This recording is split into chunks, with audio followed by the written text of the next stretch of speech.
Hi friends. நேற்று நடந்த 3வது T20 மேட்ச் பார்த்தீங்கன்னா, சவுத் ஆஃப்ரிக்கா டாஸ் வின் பண்ணி இந்தியா பேட் பண்ண சொன்னாங்க. ஏற்கனவே முதல் T20 மேட்ச் இந்தியா வின் பண்ணிட்டுருந்தாங்க. 2வது T20 மேட்ச் பார்த்தீங்கன்னா, சவுத் ஆஃப்ரிக்கா வின் பண்ணிட்டுருந்தாங்க. இதை தொடர்ந்து 3வது T20 மேட்ச் நடந்ததுங்க. அதில் வந்து பார்த்தீங்கன்னா, ஓப்பனிங் வந்து சஞ்சு சாம்சன், அபிஷேக் சர்மா 2 பேர் இருந்தாங்க. சஞ்சய் சாம்சன் வந்து 2வது பால்லே கிளீன் பவுல்ட் ஆகிட்டார் மார்க்கோ யான்சன் பாலில். அதன் பிறகு வந்து பார்த்தீங்கன்னா, இந்தியா தடுமாறுவாங்க, ரன்னே இல்லாமல் விக்கெட்டே விழுந்ததால் தடுமாறுவாங்கன்னு ரசிகர்கள் நினச்சிருந்தாங்க. அதான் நடக்கலைங்க. அபிஷேக் சர்மா பார்த்தீங்கன்னா, அதிரடி ஆட்டத்தால் வந்து அரை சதத்தை அடித்தார். அவர் வந்து 2 போட்டியில் வந்து சிறப்பாகவே ஆடவில்லை. இந்த மேட்ச்சில் வந்து அவரோட அதிரடி ஆட்டத்தை காமிச்சிருக்காருங்க. இதனால் பார்த்தீங்கன்னா, சவுத் ஆஃப்ரிக்கா பேட்ஸ்மேன்களும் சரி, பவுலர்களும் சரி பயந்துட்டாங்கன்னே சொல்லலாம். பின்னர் பார்த்தீங்கன்னா, அதனோட பார்த்தீங்கன்னா திலக் வர்மா அவர் வந்து நிதானமான ஆட்டத்தை ஏற்படுத்தி இருவருமே அதிரடி ஆட்டத்தை ஏற்படுத்தினாங்க. திலக் வர்மா 4 பக்கமும் 6 4 அடிக்க, அபிஷேக் சர்மாவும் அடிக்க 2 பேருமே வந்து பொளந்து கட்டிட்டாங்கன்னு சொல்லலாம் சவுத் ஆஃப்ரிக்கா பவுலரை. ஸோ பார்த்தீங்கன்னா, இந்தியா ரன் ரேட் வந்து உயர்ந்துக்கிட்டே போயிடுச்சுங்க. 200க்கு மேலேயே தாண்டணும் அப்படின்னு ப்ராஜெக்ட் ஸ்கோர் போட்டிருந்தாங்க. ஸோ பார்த்தீங்கன்னா, இந்தியா வந்து நல்ல ஒரு அதிரடி ஆட்டத்தை ஏற்படுத்துனதால இந்திய ரசிகர்கள் ரொம்பவும் சந்தோஷமாக மேட்சையும் பார்த்தாங்க. இருவருமே வந்து பார்ட்னர்ஷிப் போட்டு நல்ல ஒரு ஸ்கோரை கொடுத்தாங்க இந்திய அணிக்கு.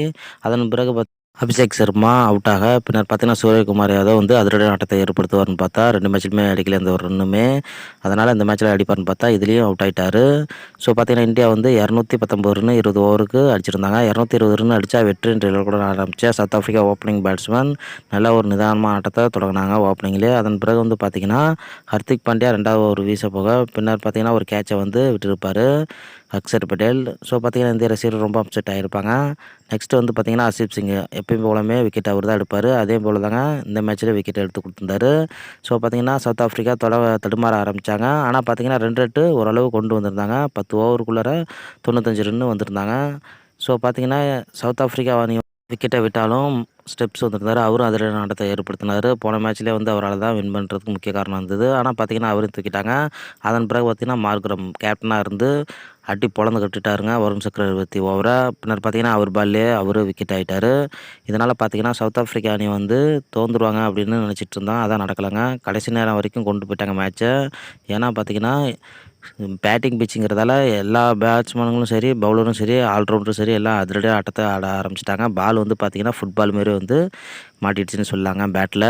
இதனால் பார்த்திங்கன்னா, மார்க்கோ யான்சன் கடைசியில் வந்து ஒரு அரை சதத்தை அடித்தாருங்க. அவர் மட்டும் கொஞ்சம் இருந்திருந்தா மேட்ச் வின் பண்ணியிருப்பாங்க. இதனால் இந்தியா வந்து 11 ரன் வித்தியாசத்தில் வின் பண்ணியிருந்தாங்க. இதற்கு முக்கிய காரணம் வந்து பார்த்திங்கன்னா, சவுத் ஆஃப்ரிக்காவில் வந்து மார்க்கோ யான்சன் மற்றும் கால்சன் 2 பேருமே ஒரு பார்ட்னர்ஷிப் கொடுத்துருந்தாங்க. விக்கெட்டுக்கு காரணம் வந்து வருண் சக்கரவர்த்தி 2 விக்கெட்டுங்க. பின்னர் பார்த்திங்கன்னா, ஹர்ஷீப் சிங் 3 விக்கெட்டு கேட்டிருந்தார். ஸோ பார்த்தீங்கன்னா, இந்திய அணி வின் பண்ணுறதுக்கு காரணம் வந்து அபிஷேக் சர்மா, திலக் வர்மா இவங்களோட அரை சதம் தாங்க. அதோட மட்டும் இல்லைங்க, ஹர்ஷீப் சிங்கோட 3 விக்கெட்டு, வருண் சக்கரவர்த்தி 2 விக்கெட்டு. ஸோ பார்த்தீங்கன்னா, இந்த வீடியோ உங்களுக்கு பிடிச்சதுன்னா மறக்காமல் சப்ஸ்கிரைப் பண்ணுங்கள். பக்கத்தில் உள்ள பெல் பட்டனை அழுத்துங்க. நெக்ஸ்ட் வீடியோவில் சந்திப்போம். நன்றி, வணக்கம்.